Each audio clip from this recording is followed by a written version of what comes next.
Hola amigos, ¿qué tal? Bienvenidos a una nueva edición de Solución Final. Si quieres comunicarte con nosotros, puedes hacerlo a través de los contactos que aparecen en pantalla. Te los voy a recordar. Correo electrónico lirioteram@gmail.com. Este programa puedes verlo de cualquier parte del mundo a través de la www.promar.tv y a través de cualquiera de las plataformas digitales. Igualmente quiero invitarlos a que revisen nuestro canal YouTube, en donde podrán ver toda la programación de Solución Final hasta la fecha. Como todas las semanas, vamos a conversar acerca de un tema bien interesante, sobre todo para los integrantes del sistema de justicia. Se trata del otorgamiento de poderes APU-ACTA vía telemática. Para ello, digamos el caso de la semana.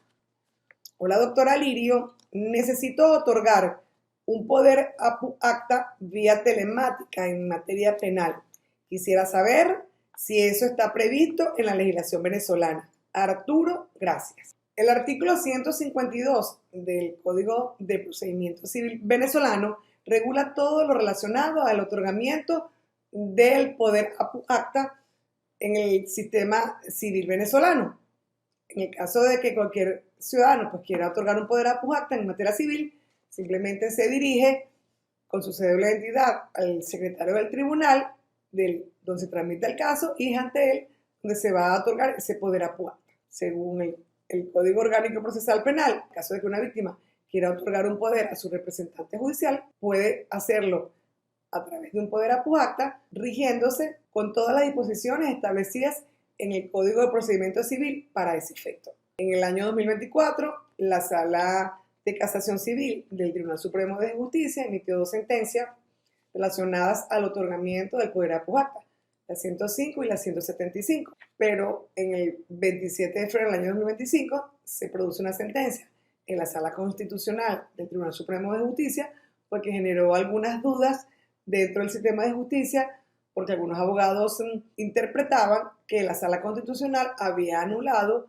el otorgamiento de poderes APU-ACTA vía telemática. Esta interpretación que se hizo por algunos abogados fue, por supuesto, errónea y alejada de la realidad, por cuanto esta sentencia, a la que acabo de hacer referencia, emitida el 27 de febrero del año 2025 por la Sala Constitucional, no dejó sin efecto el otorgamiento de poderes APU-ACTA vía telemática, sino que simplemente estableció algunas consideraciones que deben cumplirse por el Tribunal Civil al momento de otorgar un poder APU-ACTA relacionado con la identificación exacta del poder dante y, por supuesto, del abogado a quien se otorga el poder.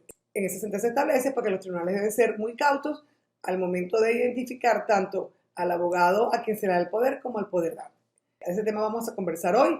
Para ello vamos a contar con la presencia vía online de un profesional del derecho especialista en derecho telemático, explicar claramente un poco acerca de las fundamentaciones legales y constitucionales del otorgamiento de poderes APU-ACTA vía electrónica, de la fundamentación legal de los poderes APU-ACTA en materia civil y cuál es el tratamiento que se da en materia penal para el otorgamiento de poderes APU-ACTA. Y, por supuesto, va a explicar a profundidad las sentencias emitidas de la Sala Civil del Tribunal Supremo de Justicia y la sentencia emitida en febrero por la Sala Constitucional referida específicamente al otorgamiento de poder APU-ACTA vía telemática. Así que no te apartes de la pantalla de Promar Televisión, que en el próximo espacio iniciamos la conversación con el invitado de la noche. Ya regresamos.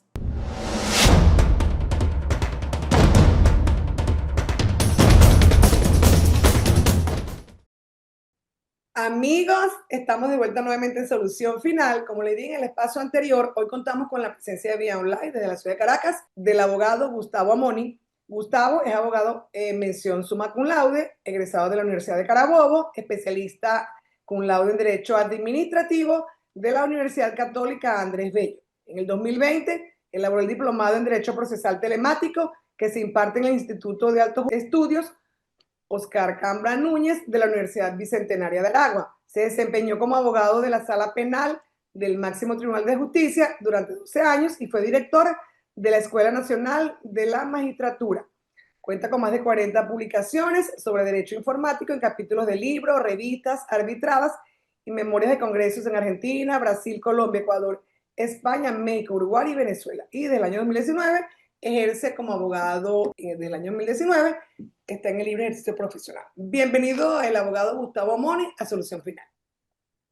Muchas gracias. Gracias por la invitación y sobre todo para hablar de este tema que al menos desde el año pasado ha dado mucho de qué hablar y que gracias a las redes sociales todavía hay personas que pueden tener algún tipo de duda sobre ¿es posible o no otorgar por medios telemáticos poderes a Pudacta en Venezuela?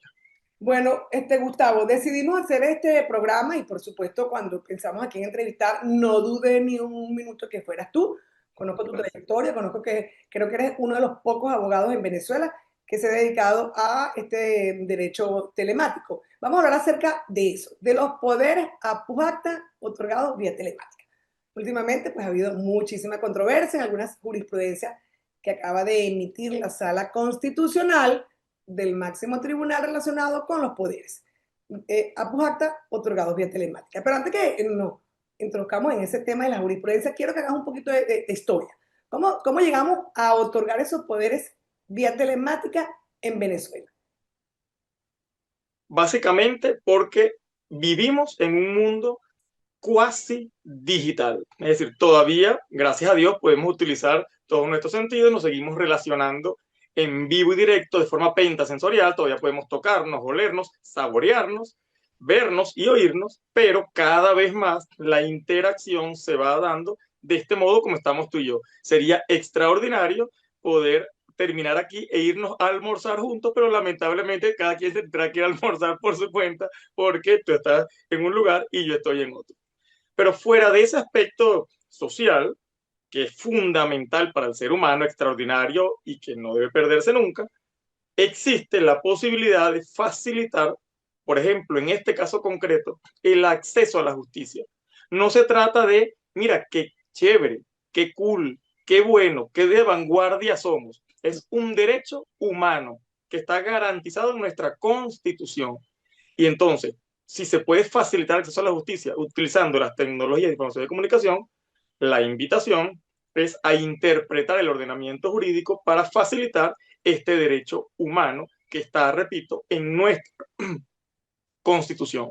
Si nosotros entendemos que cuando se redactó el Código de Procedimiento Civil no se pensaba en la posibilidad y menos en la necesidad, como ocurrió durante la pandemia, y creo que se mantiene al día de hoy por razones económicas y de ahorro de tiempo, en que las personas podían estar en un mismo lugar, podían intercambiar ideas, podían verse y oírse utilizando la tecnología. Como eso no se pensó en ese momento, la propuesta ha sido entender o interpretar esta normativa jurídica de cara a lo que existe en la realidad e incluso aquellas normas que se dictaron después de la Constitución, cuando ya existe claramente el uso de las tecnologías de información y comunicación que fueron reformadas recientemente, como vamos a ver con el Código Orgánico Procesal Penal, pues aunque no lo establezcan de forma expresa y determinada para poder otorgar poderes a Pudacta por medios telemáticos, mi propuesta interpretativa es que tomemos estas normas y cada vez que nos diga alguna norma que las partes deben estar juntas, que se va a celebrar una audiencia, que esta audiencia pueda ser por medios telemáticos, porque primero es factible y segundo es una interpretación compatible con el espíritu y propósito del legislador, porque el legislador no está previendo, es decir, a nadie se le puede ocurrir, digo seriamente, lo puede decir de una forma irónica, título de chiste, que el legislador va a crear un procedimiento para hacer imposible el acceso a la justicia. Claro. Lo declaramos en tratados internacionales suscritos y ratificados por la República. Lo declaramos en nuestra Constitución. Lo declaramos en nuestras leyes.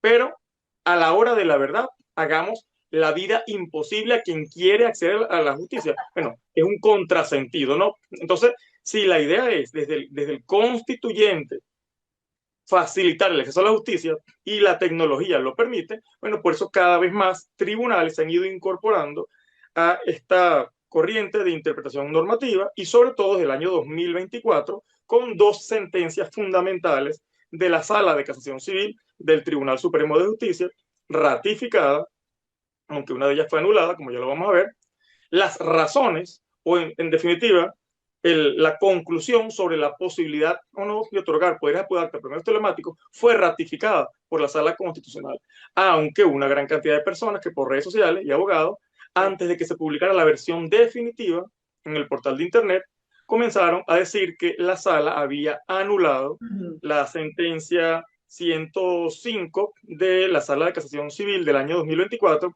y que quedaban prohibidos de este momento en adelante los poderes a acta por medios telemáticos, cuando lo que se publicó realmente no era ese tema concreto.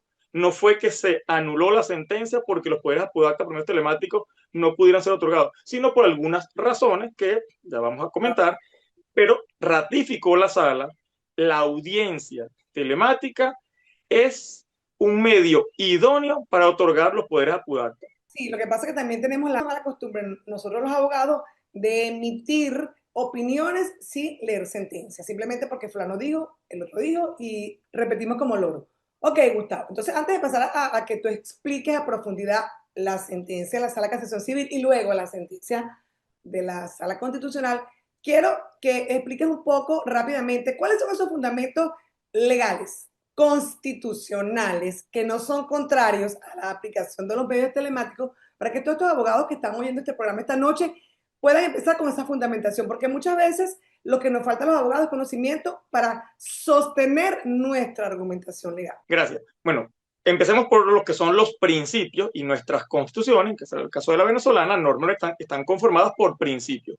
Robert Alexis se refiere a ellos como mandatos de optimización, lo que se puede criticar desde la filosofía, por ejemplo, Santiago Nino diciendo, no son mandatos, el legislador no manda, porque un mandato se lo da una persona a otra, pero yo no me mando a mí mismo. Y lo que emite el legislador o el constituyente, en este caso, tiene que cumplirlo el propio legislador y el propio constituyente. Entonces, simplemente cambiando la palabra por mandato o imperativo, como se ha venido llamando, se pudiera utilizar la otra como previsión. Entonces, esta previsión normativa puede cumplirse en mayor y en menor, o en menor medida.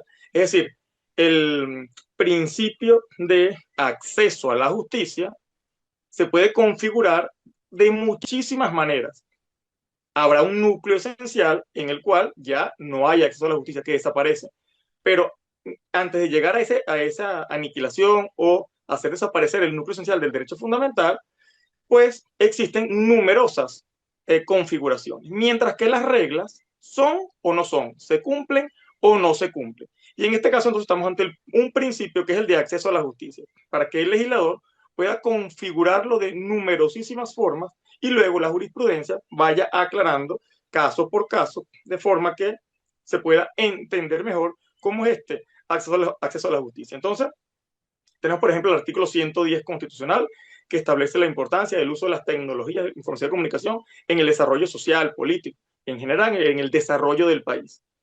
Parte del desarrollo del país es tener un sistema de justicia que permita el acceso a ella, porque de nada me sirve a mí tener una carta de derechos fundamentales extraordinaria, una serie de derechos legales increíbles, incluso que pudieran ganar premios en cualquier concurso en el que se presenten, pero que en la realidad yo no puedo ejercer porque se me dificulta acceder al tribunal, porque en definitiva es el tribunal el que va a decidir si eso que yo considero que es mi derecho es realmente mi derecho o no.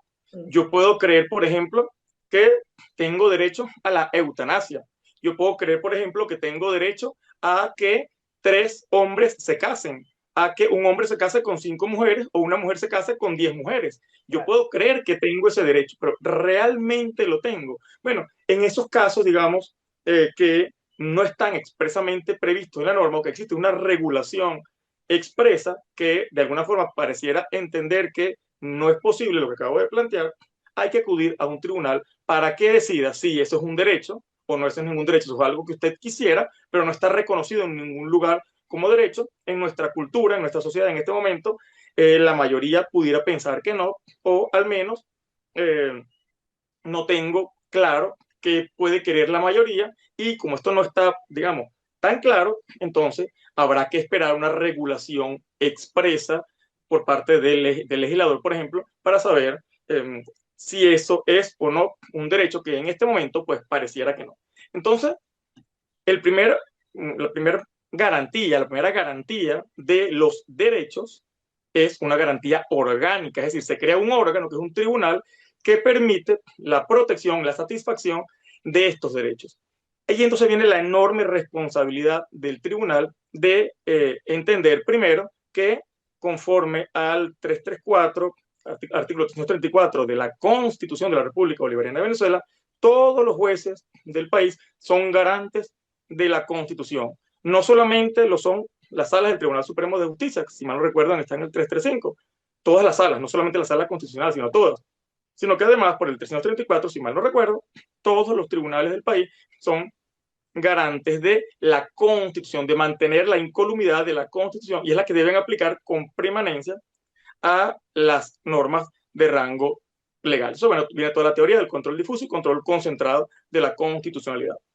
Además de esto, tenemos los artículos, por ejemplo, 44, 49, artículo 26, el mismo artículo 2, en los que se prevé 257 en distintas materias y en general, cómo considera, cómo se consagra en Venezuela este derecho de acceso a la justicia.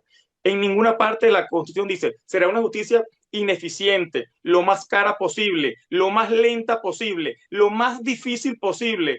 Imposibilítele a cualquier persona en la medida de lo posible el acceso a usted, señor juez. Bloqueele de todas las formas. Y si luego de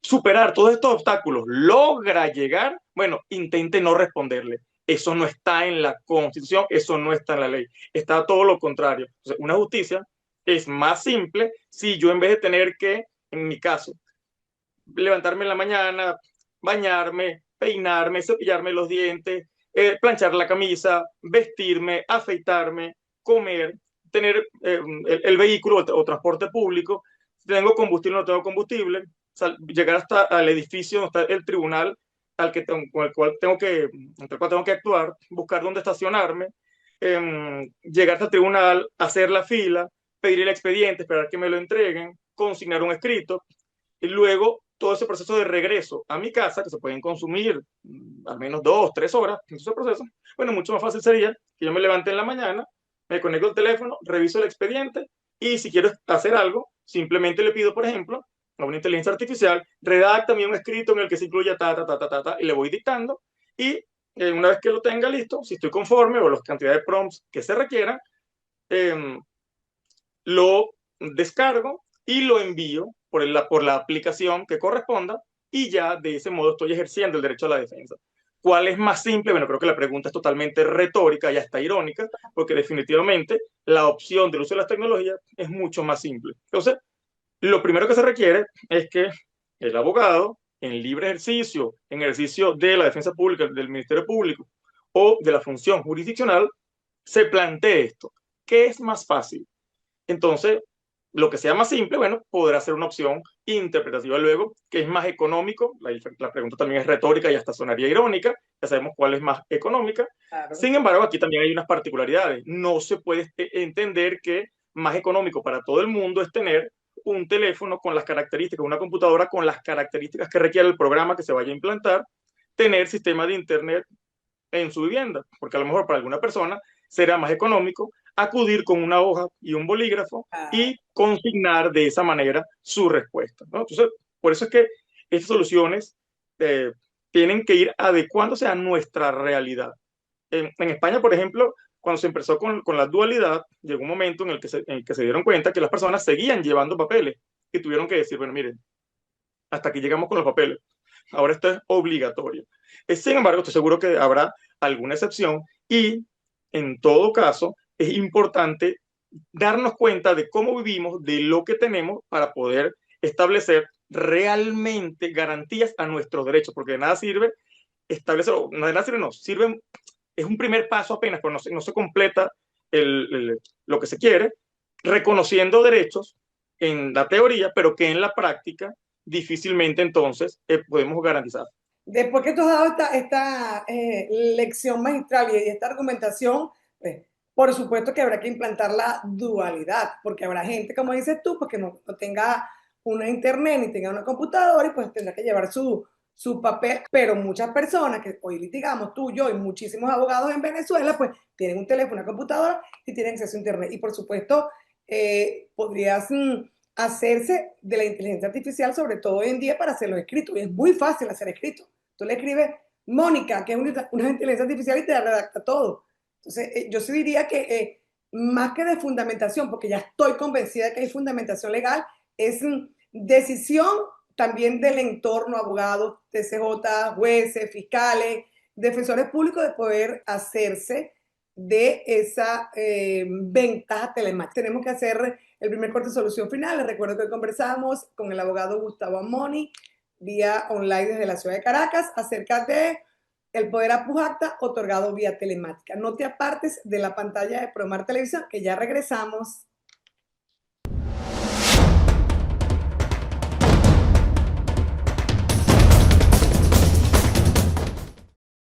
Estamos de vuelta nuevamente en Solución Final. Les recuerdo que hoy conversamos vía online desde la ciudad de Caracas con el abogado Gustavo Amoni acerca del poder a puj acta otorgado vía telemático. Ahora quiero que hablemos un poco, Gustavo, de cómo es tratado el poder a puj acta en materia civil, CPC, y en materia penal, Código Orgánico Procesal Penal.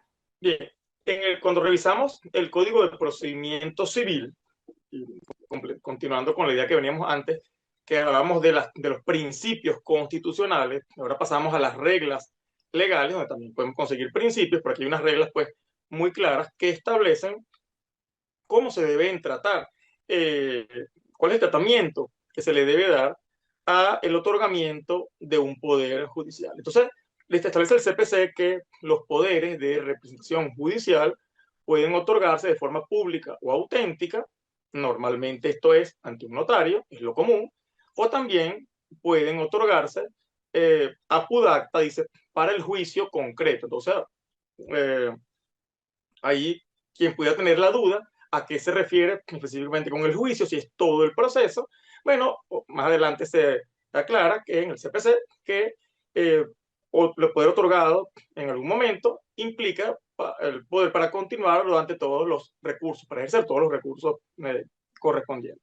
Entonces, la primera norma a la que habría que atender es este artículo 151 del CPC, lo voy a leer: el poder para actos judiciales debe otorgarse de forma pública o auténtica.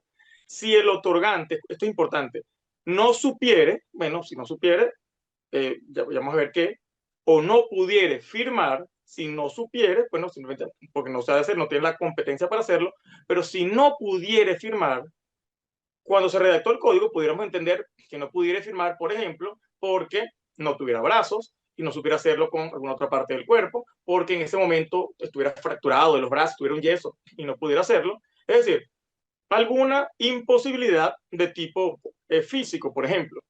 Dice, entonces establece la norma, lo hará por él un tercero, expresándose circunstancia en el poder.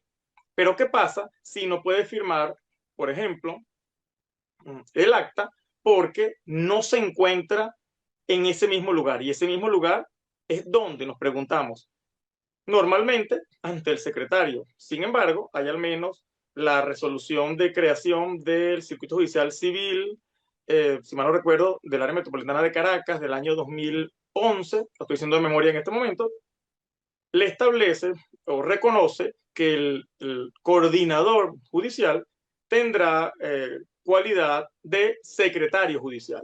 Por eso que, por ejemplo, aquí en materia, en Caracas, en el Circuito Judicial de Protección de Niños, Niñas y Adolescentes, cuya resolución de creación realmente pues, no he conseguido, se pueden otorgar poderes apud acta ante el coordinador judicial y no necesariamente ante el secretario del tribunal. Hay un par de sentencias de la sala constitucional, lo pueden revisar en mi cuenta de Instagram, @GustavoAmoni, y sobre este tema vamos a estar ahondando mucho más. Aprovecho el espacio para invitarlo el 5 de junio en un taller online por la plataforma Zoom sobre actualización jurisprudencial telemática, en el que hablaremos sobre la jurisprudencia de firma electrónica. En el segundo bloque la segunda hora sobre mensajes de datos y la tercera hora sobre el poder apodacta por medios telemáticos. Entonces, ahí comparto yo dos casos, los cuales se ha establecido, o sea, que se deja constancia en sentencias del Tribunal Supremo de Justicia cómo se otorgó un poder apodacta, por ejemplo, ante un tribunal y luego otro, ante la coordinación judicial. Esto es importante porque esto va a traer luego dos consideraciones para efectos prácticos, es decir, no, estamos ahorita en la teoría, ¿no? Lo que debería ser, y luego cómo aplicamos esto en la práctica. Bueno, entonces establece no será válido el poder simplemente reconocido, aunque sea registrado con posterioridad. Entonces lo que tenemos aquí es que una persona no pueda firmar. Aquí entonces vamos a el siguiente párrafo, vamos, antes de pasar a qué significa no poder firmar, ¿no? Y cómo se firma. Cuando se redactó el código, rápidamente, se firmaba solamente así. Pero es que ahora, y desde el año 2001, y específicamente en la práctica en Venezuela, aunque estaba previsto desde el año 2001, desde el año 2008, con dos proveedores de servicios de certificación electrónica, se puede firmar simplemente así, o así, según prefieran escribir, o así, o así, o la forma en la que el, la tecnología utilizada lo permite, es decir, reconocimiento biométrico o simplemente claves, ¿no? Entonces, el poder puede otorgarse también a PUDACTA para el juicio contenido en el expediente correspondiente ante el secretario del tribunal, quien firmará el acta junto con el otorgante y certificará su identidad. Entonces, bueno, aquí se plantea que el otorgante tiene que firmar, pero que si no pudiere firmar, lo hará un tercero. Entonces, opción 1 de interpretación. El otorgante no se encuentra en la misma oficina judicial, no se encuentra en la secretaría del tribunal o no se encuentra en la URD, en la Oficina de Atención al Ciudadano, y le piden entonces, viene el abogado y consigna su escrito, consigna una solicitud de audiencia telemática para el otorgamiento de un poder apudacta. Es decir, dice el tribunal, yo, abogado Gustavo Amoni, vengo sin poder, pero estoy solicitando, presento esta demanda en nombre de un tercero, pero además estoy solicitando una audiencia telemática para que este tercero otorgue ese poder. Aquí tenemos entonces dos opciones. La primera, que te digan, no señor, esto no es posible, porque el CPC establece que el otorgante tiene que estar aquí, que el secretario tiene que identificarlo. Y la única forma que yo tengo como secretario o como coordinador de la unidad de distribución de documentos para identificar al otorgante es que esté aquí en persona para yo compararlo en persona con la cédula de la cédula de identidad. Entonces ahí nos preguntamos, ¿qué diferencia tiene que la persona la esté viendo a distancia y la cédula esté viendo a distancia a que esté en vivo y en directo con la posibilidad de tocarla? Es que el secretario o el coordinador judicial toca a la persona, huele a la persona, lame a la persona, no, simplemente la mira y la escucha. Sí. Hay gente que ha dicho, sí, pero es que hubo un caso en el que el hermano gemelo se presentó. Bueno, mira, sí, a lo mejor hay un caso en la historia judicial venezolana en la que el hermano gemelo se presentó. Hay 10, hay 20 casos, pero de millones de casos que van a los tribunales, yo creo que eh, limitar el acceso a la justicia, porque en alguna oportunidad esto ocurrió, sería tal vez, o a mi modo de ver, exagerado por utilizar algún tipo de expresión. Negar justicia, como tú explicaste en el corte anterior. Sí, lo importante es que el secretario y el coordinador judicial estén convencidos. Ahora, si no están convencidos, bueno, yo asumo que al menos debería haber algún tipo de argumento. Mira, no estoy convencido porque la imagen no era nítida, la conexión se caía, justamente cuando fuimos a hacer la prueba hubo un corte eléctrico, bueno, razones lógicas, pero simplemente no estoy convencido. ¿Por qué? Bueno, porque no. Bueno, entonces eso simplemente porque tengo el poder y no quiero. Pero ahora, si hay una razón lógica, bueno, perfectamente. Y eso puede ocurrir incluso cuando la persona esté de cuerpo presente en el local. Supongamos estos casos de cambio de género, cambio de sexo, que vienen con una cédula y yo digo Gustavo Amoni, pero me veo como tú, como Lirio, con collar, con labios pintados, con cabello largo. Es decir, con todas tus características. No, yo soy Gustavo Amoni, pero es que tú tienes las características que tradicionalmente en nuestra cultura se han relacionado con una mujer. Bueno, por eso, entonces, bueno, esos casos a lo mejor más difíciles pudiera requerir a lo mejor la presencia física, incluso cuando esté en presencia física, habrá que entonces buscar de qué modo van a identificar a la persona, ¿no? Pero ya eso, digamos, estamos complicando mucho esto. Para la generalidad, lo normal es que vea la cédula, la compare, si tengo que acercarme, me acerco, si me tengo que poner de medio lado, me pongo, si me tengo que cambiar de otro lado, me volteo, muestro la cédula, la acerco, muestro todo lo que se requiera, le puedo tomar una foto, la envío por WhatsApp, y eso se puede comprobar en una audiencia. ¿Cómo se otorga un poder a Pudacta normalmente? Bueno, viene la persona con su abogado y el abogado no tiene poder en ese momento, ya está hablando por el nombre, en nombre del poder dante. Dice, buenos días, mi nombre es Gustavo Moni, abogado, vengo con el señor, si quiere presentar una demanda y me va a otorgar poder a Pudacta. Ya yo ahí estoy actuando y yo no tengo el poder, no me lo han otorgado. Estoy pidiendo que una audiencia, en ese mismo momento, escúchenme lo que les vengo a decir. Claro. ¿Qué diferencia tiene eso con que yo lo pase por escrito y diga, aquí estoy presentando el escrito y pido una audiencia, pero telemática? Si es hoy, perfecto. Si es ya, mejor. Yo llamo por mi teléfono y la tenemos de una vez. Pero si es en 3 días, si es en 2 días, bueno, también. Cuando sea. ¿Y quién debe estar allí? La autoridad que va a reconocer quién es la persona y que va a otorgar, que va a garantizar, que va a dar fe, en definitiva, de la identidad de esa persona, porque el poder para actos judiciales debe otorgarse de forma pública o auténtica. Recientemente me consultaron unas personas, me comentaron el caso siguiente. Presentaron un poder a Pudacta con firma electrónica certificada. Ya lo traían impreso, vino solamente el abogado y el otorgante no estaba. El abogado le dice al funcionario, no sé si era URD, no llegamos a esos detalles, o secretaría, le dice a la persona, yo vengo en nombre de tal persona y aquí tengo su firma electrónica certificada. Esto está impreso para poder agregarlo al expediente con un QR. Escanéelo y véelo. Lamentablemente, ya eso, a mi modo de ver, pudiera ser crear una figura que no está, que es el otorgamiento privado de poderes a Pudacta. La norma, el CPC establece el poder para actos judiciales debe otorgarse de forma pública o auténtica. Y el decreto ley sobre mensajes de firma electrónica prevé expresamente que la firma electrónica es el equivalente a la firma manuscrita. Entonces lo que tenía ahí era un documento privado, no era público, no era auténtico. Para esos casos se requiere, por ejemplo, que hubiera acudido ante otro tribunal o ante un notario, por ejemplo, que es lo más común, como digo, para que otorgara el poder.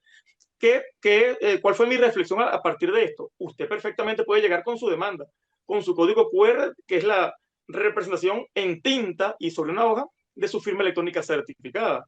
Pero, ¿qué ha tenido que hacer? Pedir una audiencia telemática para el otorgamiento del poder a Pudacta, porque el poder a Pudacta en este momento no se puede otorgar de forma privada. Conversando con un amigo abogado en Brasil, él me comenta que en Brasil basta que el abogado diga, yo vengo en nombre de tal persona, para que se acredite, se considere que es cierto, que el abogado no está mintiendo. No se requiere, por eso yo le preguntaba, pero no tiene que ir, cuando van al notario o ante el secretario, y él no lograba entender, pero ¿cómo que notario o secretario? ¿Para qué? Aquí en Venezuela necesitamos que un notario diga, es verdad que Gustavo Amor le está otorgando un poder a Lirio Terán, porque si no, si va el abogado solo, no le creen. No, eso es inconcebible, me dice él. Aquí basta, el abogado tiene tanta credibilidad que basta con que vaya para que sea así. Yo no he revisado la normativa jurídica de Brasil, yo solamente estoy contando lo que él me contó, pero en todo caso, ese planteamiento quiero que lo traigamos para la reflexión. Sí es verdad que puede haber numerosos fraudes si no tenemos cuidado, pero bueno, en todo caso, aquí lo que estamos viendo es que ese momento, mientras que yo le digo, vengo con el señor que me va a otorgar un poder, se cambiaría por solicito una audiencia para que un señor o una señora que no está aquí me otorgue un poder. Y en vez de yo quitarme para que la otra persona pase y firme, bueno, eso ingresa al tribunal, no lo van a admitir todavía, se hace la videollamada y una vez que se tenga el poder de Pudacta, entonces pasan a analizar los requisitos de admisibilidad. Porque, bueno, puede ser que sea inadmisible, pero para ello antes se requiere este poder. Eso, pues digamos, a grandes rasgos, es lo que puede suceder en materia civil. De hecho, tuvimos en la Comisión de Digitalización de Procesos del Tribunal Supremo de Justicia, con la Escuela Nacional de la Magistratura, una actividad en octubre, noviembre del año pasado, está en internet, luego te comparto pues el enlace, en la que la magistrada Carmen Alves, integrante de la Sala de Casación Civil, así como 3 jueces más y 2 abogados en ejercicio, una jueza, específicamente la jueza coordinadora laboral del Estado de Aragua, un juez de primera instancia del Estado Carabobo y una jueza civil de primera instancia del Estado Lara, la doctora Dioselis, se me escapa el nombre, disculpe, en este momento, el doctor Pedro y la doctora Sheila, disculpe que lo llame a todos por su primer nombre, en este momento se me escapan pues, los apellidos, comentaron cómo en sus tribunales ellos habían admitido y siguen admitiendo el otorgamiento de poderes a Pudacta por medios telemáticos. Lo explicó la magistrada Carmen Alves, cómo lo hizo la Sala de Casación Social. Lo explicó la doctora Sheila, cómo lo hizo en Aragua en materia laboral. Y lo explicaron los doctores Pedro y Dioselis, cómo lo hicieron en Carabobo y Lara en materia civil. Es decir, esto no solamente es una interpretación que yo estoy proponiendo, es lo que ya la Sala de Casación Civil ha dicho, lo que varios tribunales del país han manifestado y lo que luego la jurisprudencia, que no sé si lo vamos a dejar para la tercera parte ahora, según tú me indiques, también ha ratificado. No sé si te gustaría que pasáramos al ámbito penal o te gustaría hacer algún comentario de lo que he dicho hasta ahora. De verdad que no tengo nada que alegar porque es que tu explicación es sencilla, o sea, se entiende y no hay desperdicio. Yo diría nuevamente pues, que habrá que invitar a todos estos jueces en el ámbito civil que todavía no se han atrevido a poner en marcha esta novísima práctica y que por demás es constitucionalmente y legalmente aprobada o permitida, que ponga en práctica esa modalidad que por supuesto, Gustavo, con todas sus garantías de otorgamiento que van a ir en pro y en avance de nuestro sistema judicial. Tenemos que hacer el próximo corte de solución final. Ya en el último parte del programa vamos a hablar entonces del área penal. Vamos a hablar de esa jurisprudencia a la que tú acabas de hacer referencia y vamos a hablar un poco cómo se tratan los poderes a pujacta en el sistema penal venezolano. No te apartes de la pantalla de Promar de Televisión, que ya regresamos.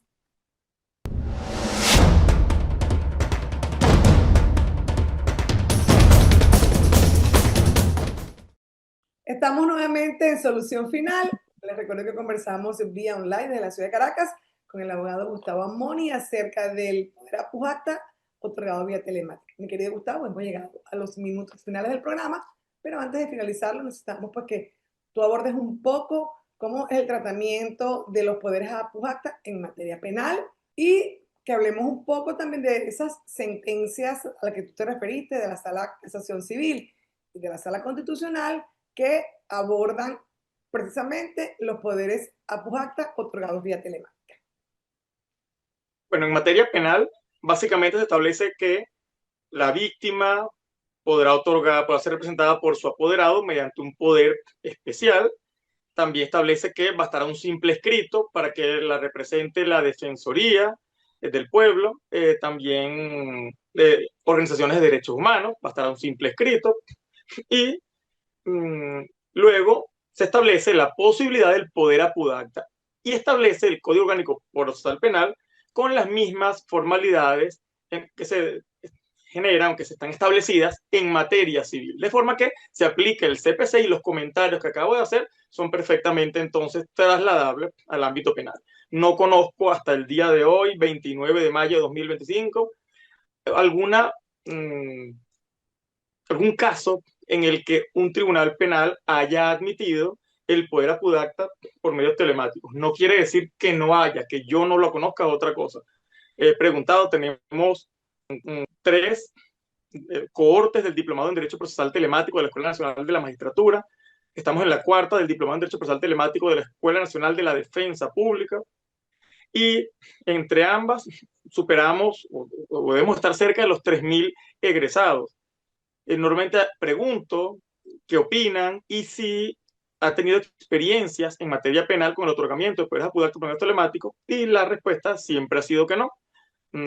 Básicamente, cuando revisamos y observamos el COP y establece lo mismo que aparece en materia civil, bueno, si ya en materia civil se permitió, la consecuencia lógica, el argumento es que pareciera entonces también que en materia penal es perfectamente válido el otorgamiento del poder a pudacta por medios telemáticos. Esto, bueno, con las particularidades, obviamente, de cada caso, dependiendo del criterio que vaya adoptando la sala, por ejemplo, sobre cuándo se está a derecho o no, y si un imputado en algún momento pudiera someterse a un proceso penal estando incluso fuera del país, que hasta el momento no es posible, hasta el momento el criterio es que tiene que estar aquí. Sin embargo, con la tecnología existente en el momento, e incluso existiendo ya desde hace muchos años la extradición, pareciera entonces que cada vez son menos los argumentos para sostener que una persona, por ejemplo, no pudiera estar siendo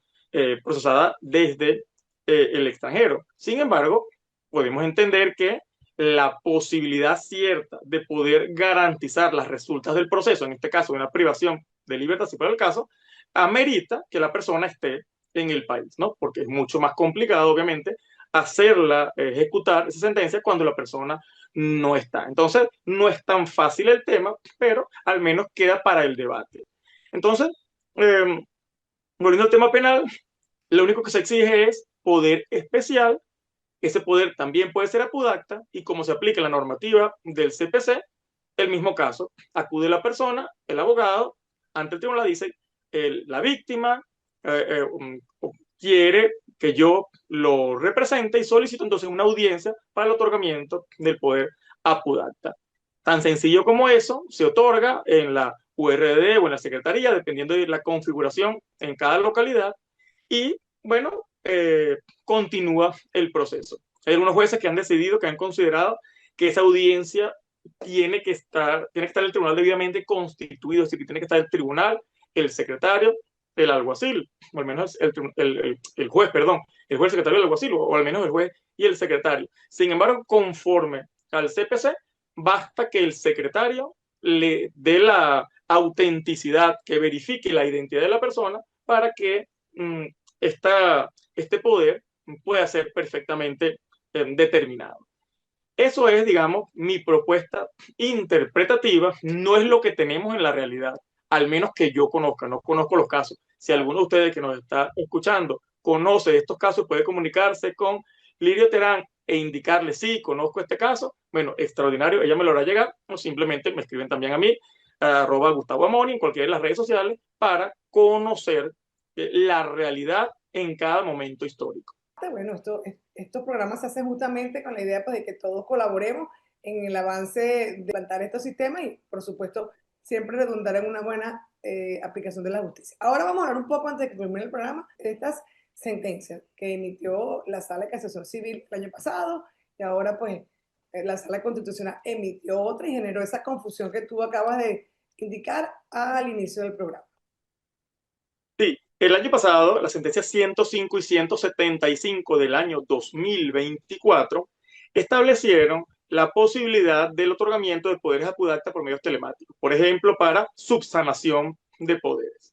Sin embargo, se dejó abierta la interpretación en la 175 a la posibilidad de otorgarlo incluso desde el principio. De hecho, en esta conferencia que les estoy comentando de la Escuela de la Magistratura y la Comisión de Digitalización de Procesos de finales del año pasado, que está disponible en el canal de YouTube de la Escuela de la Magistratura, la magistrada Carmen Alves plantea las tres hipótesis en las cuales se puede otorgar este poder apudacta por medios telemáticos, que no solamente es para la subsanación, sino para la actuación desde el inicio.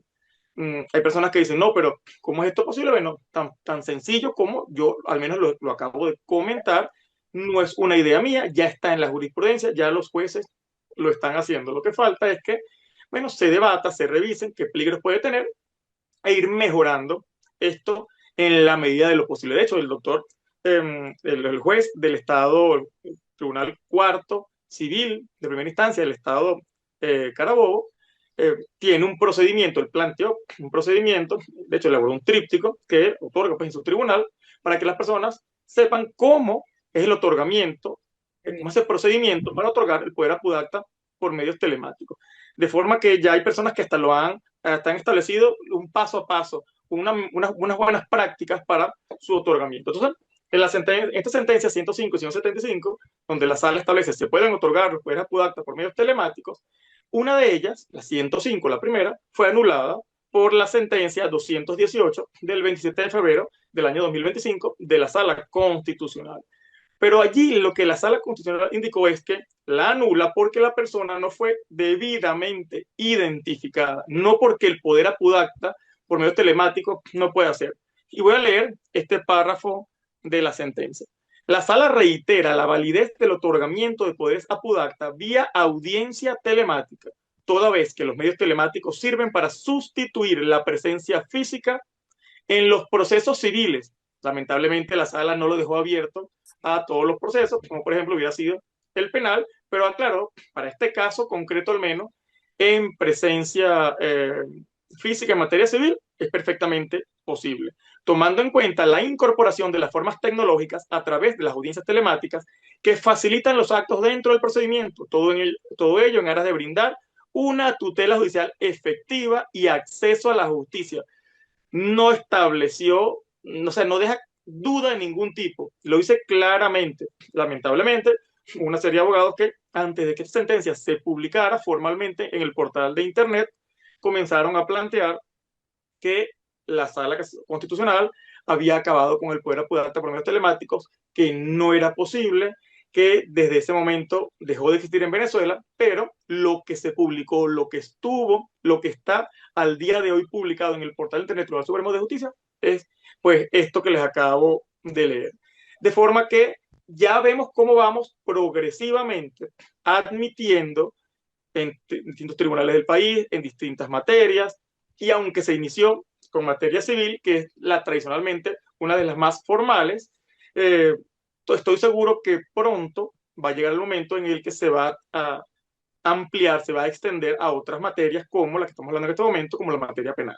¿Verdad? Estoy convencida de que sí será de Gustavo, y aparte que estos programas que estamos haciendo, iniciamos hoy contigo, sirven para eso, para que los abogados en ejercicio pues sepamos cuáles son las argumentaciones que debemos usar, para que los jueces civiles, para que pues inclusive los magistrados que oyen esto, pues ahora pueden abocarse a poder ampliar esta posibilidad al área penal, porque yo sí creo que esto es una herramienta importante. Y la sala constitucional anuló la sentencia fue porque las partes estaban mal identificadas. Entiendo pues que eso era que porque el nombre era corto, porque a lo mejor nada más decía el poder dante solamente se identificaba con un nombre y un apellido y le faltaron datos. Yo leí la sentencia y me pareció que estaba ajustada. No acabó con la posibilidad de dar el poder a Puerta, pero sí instó a que los tribunales deben ser más cautos al momento de identificar a las partes, porque es que eso debe ser así. O sea, yo estoy de acuerdo con esa decisión. No sé qué piensas tú al respecto. Sí, la sala realmente está mandando un mensaje. Creo que aprovechó la oportunidad de mandar un mensaje muy claro, ¿no? A lo mejor la sala pudo haber dicho, bueno, mira, si estuvo suficientemente identificada, no hay duda de que sea la persona y es válido el poder apudacta. Pero la sala mandó un mensaje muy claro. Sí, esto es válido, pero tengamos muchísimo cuidado. Claro. Extrememos los cuidados, porque estamos comenzando, porque estamos interpretando la norma, porque no hay un procedimiento, un programa, un equipo, no hay firma electrónica certificada, no hay un programa oficial del Poder Judicial para hacer todo esto. Entonces, yo creo que eh, más que el tema de fondo, pareciera que la sala constitucional lo que quiso decir es, sí, vamos con la justicia digital, pero garanticemos todos los derechos. Vayamos con mucho cuidado. Esto puede paralizar a algunos. De hecho, supe de muchos casos que mientras que se publicaba esa sentencia el 27 de febrero hasta el 27 de marzo, cuando definitivamente estuvo disponible en el portal de Internet, muchos jueces, escuché abogados pues, en ejercicio que le habían suspendido las audiencias para otorgamiento de poderes a Pudacta por medios telemáticos, mientras que se definía realmente qué establecía la sentencia, porque durante ese mes no estuvo disponible en el portal de Internet y lo que había era comentarios de abogados en TikTok, en Instagram, en las distintas redes sociales, en X, comentando cómo entendían realmente el otorgamiento de poder a Pudacta por medios telemáticos. ¿Cuáles son tus redes sociales, Gustavo, para que te contacten? Mira, me pueden escribir, los invito a conocer lo que publico, a criticarlo, a escribirme, a intercambiar ideas y a comentarme qué está sucediendo en sus estados, porque la forma que yo tengo es gracias a Dios, a la Escuela de la Magistratura, la Escuela de Defensa Pública, tener contacto con personas pues, que están en el ámbito judicial en todo el país e ir preguntándoles qué está sucediendo, qué está ocurriendo, cómo lo ven, qué les dicen, qué les permite y qué no. Gustavo Amoni, mi nombre y mi apellido, AMONI, Gustavo Amoni, en Instagram, TikTok, LinkedIn, YouTube, Threads, Claro. cualquier plataforma, la misma, @Gustavo Amoni.